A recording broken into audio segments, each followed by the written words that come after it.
Kanalıma hoş geldiniz. Bugün sizlere orkidelerde su kültürü nasıl uygulanır? 3 farklı yöntem ile göstereceğim. Orkideleri 3 farklı yöntem ile su kültüründe büyütebilirsiniz.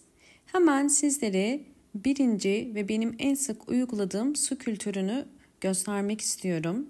Orkidelere su kültürü uygularken yapmamız gereken en önemli püf nokta orkide köklerini dezenfekte etmek. Su kültürü hem kökleri sağlıklı olan orkidelere uygulanır hem de ölmek üzere olan orkideleri kurtarmak için de su kültürünü uygulayabiliriz. Elimdeki orkidenin toprağını çıkarıyorum.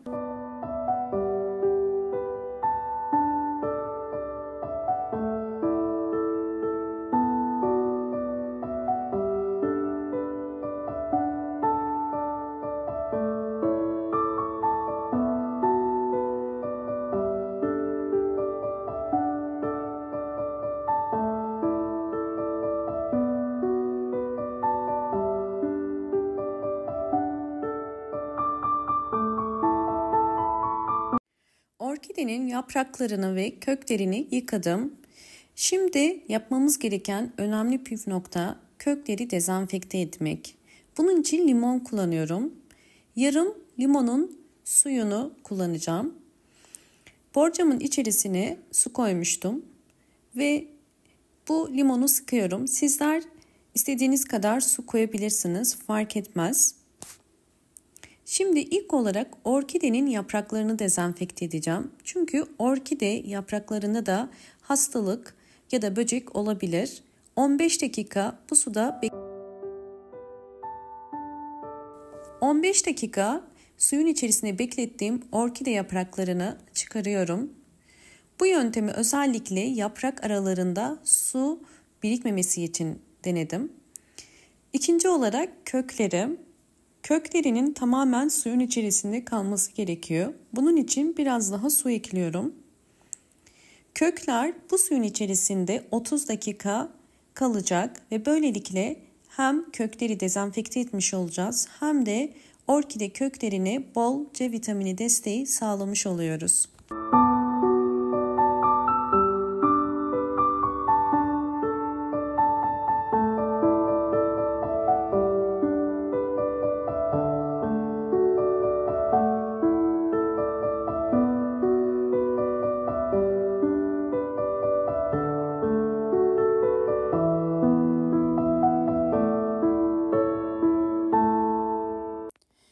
...30 dakika suda beklettiğim orkide köklerini çıkarıyorum.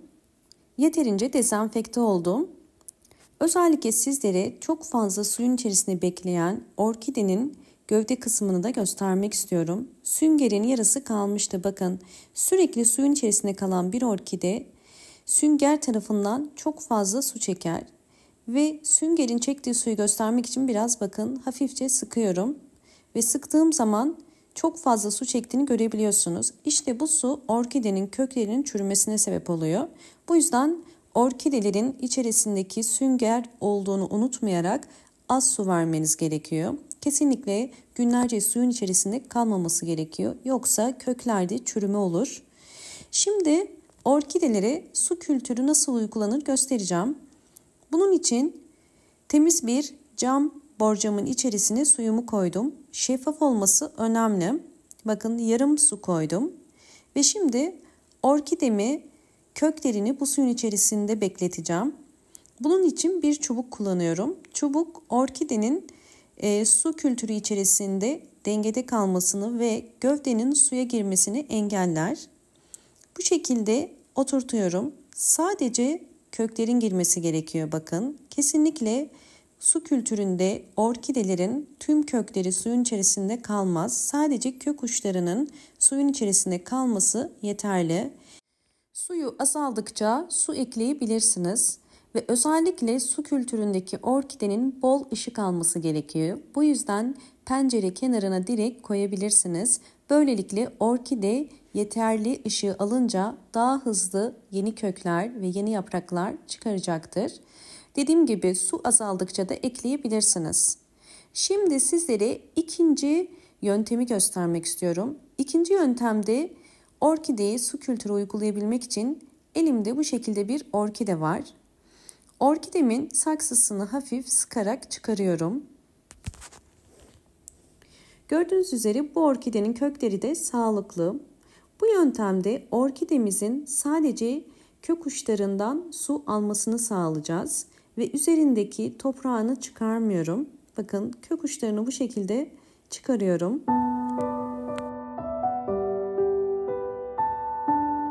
Bu yöntemde bir çubuğa ihtiyacım var. Bir çubuğu bakın toprağın üst kısmına bu şekilde batırıyorum ve bunu saksı içerisine dengelemek için kullanıyorum.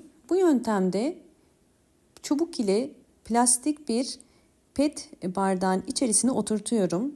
Burada çubuk desteğiyle orkide toprağa sabit kalacak. Hem de sadece kök uçları suyun içerisine kalacak. Kesinlikle yarıya kadar su koymuyoruz. Bakın sadece kök uçları alıyor. Bu yöntemin saksı içerisindeki orkidelerden farkı kenarlardan yeterince hava alıyor. Yani toprak kesinlikle çok fazla su çekmiyor. Sadece kök uçları suyun içerisinde kalıyor. Ve böylelikle orkide gelişimine devam ediyor. Sizlere farklı yöntemler göstermeye çalışıyorum. İsterseniz bu yöntemi de uygulayabilirsiniz. Yine bol ışık alan bir pencere kenarına bunu konumlandırmanız gerekiyor.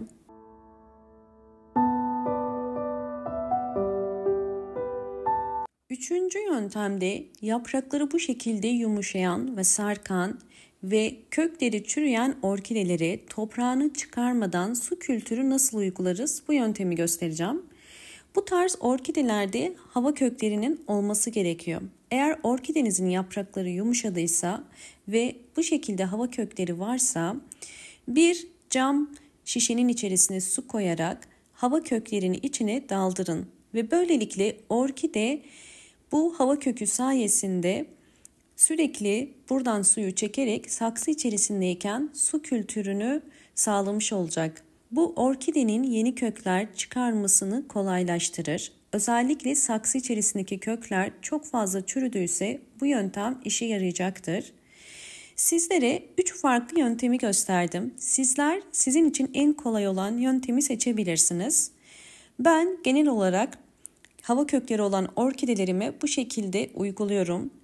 Ya da en çok uyguladığım yöntem tamamen toprağından ayırdıktan sonra bu şekilde su kültürü uygulamak. Su kültüründeki orkidelere ayda bir kere sıvı bitki besinleri verebilirsiniz. Fakat sadece birkaç saatliğine vermeniz gerekiyor. Daha sonra verdiğiniz sıvı bitki besinini dökerek sadece saf su koymanız gerekiyor. Ve orkideler bu şekilde hem yeni kökler hem yeni yapraklar hem de yeni çiçek dalları çıkaracaktır. Ve suyu yeşile döndükçe de değiştirmeniz gerekiyor. Orkidelerin suyu azaldıkça ya da tamamen bittikçe su ekliyoruz. Sürekli su eklemenize gerek yok. Bu yöntemde orkideler aylarca su kültüründe yaşayabilir. Sadece su kültüründe orkide gelişimini gösterebilir.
Orkidelerimin su kültüründeki gelişimlerini sizlerle paylaşıyorum.